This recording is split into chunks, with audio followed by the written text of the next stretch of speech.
Over 150 artists are gathered here to share their work. Their stuff is original and colorful. Some of their stuff is downright weird, but it's unique and it's awesome. The place is packed with creative, bright, and talented zine makers. It only happens once a year, but Canzine is a huge deal for the vibrant Canadian zine scene. It's organized by Broken Pencil magazine, the world's only publication devoted exclusively to underground culture and the independent arts. Canzine was a hotbed of makers. Zinesters, craftsters, independent book publishers, video game hackers, comic jammers. We talked to them about making media and maker culture.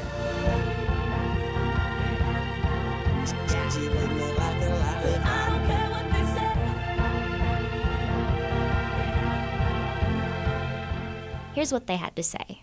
What is it that you make? What is it that I don't make is more the question. I've done everything from painting, clothing, comic books, coloring books, patches, multimedia. I've been working on a comic book for about 5 years, I guess, and that'll be hopefully coming out when I have the money to do it. Money is key here, but yeah, generally self-publishing is the way to go. What got you interested in doing this in the first place? I don't think there was ever a moment where it was like, this is what I want to do. If you're born with being able to do something very well, why would you? I mean, it started at such a young age when I would make my own clothes and, be drawing while parents were doing whatever else, that there was really no question about what I wanted to do. I like that I kind of get to interact with the people who are buying my work. So it's interesting to see their reaction to the books I make instead of just selling it secondhand through a store where I don't get to interact, It's just a totally different environment, really.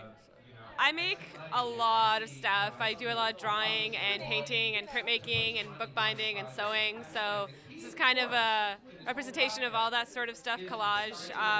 I just had a book that was published by a small press in Ontario called Porcupine Squill, which is a collection of 90 lino cuts, and it's a wordless graphic novel.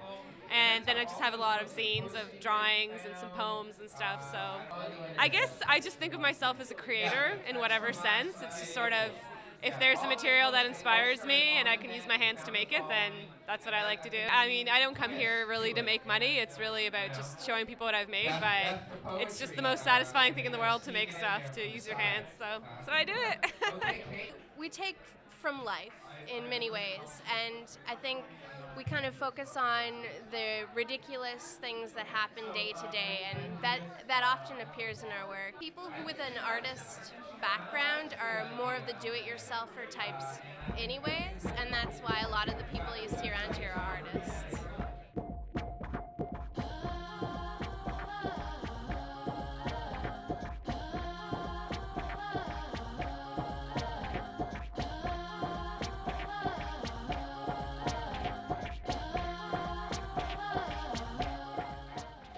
What exactly is a comic jam? Well, it's basically, it was one person does one drawing, and then another person does the other drawing, or they can do 2 or 3 panels if they want. But the idea is that it's kind of like a comedy improv, where, like one person comes up with an idea and the next person kind of riffs off of it. Generally, it takes about 5 or 6 months for a person to put together 24-page comics. So in one evening, you get the satisfaction of having a completed comic book by a group of people. So that's basically it. And also, too, just like people will take off on your idea, and surprising things can happen.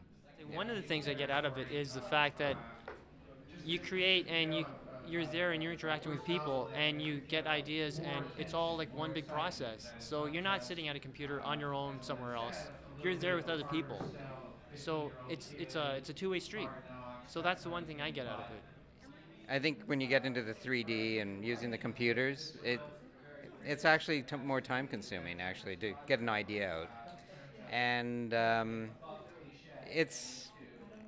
there's always like you got the mouse over here and you got the screen over there. Just the immediacy, it goes on the paper really quickly. And people do it from like a kid, so it's, from the age of nothing, you're trying to scribble stuff. So it's the most natural way to draw.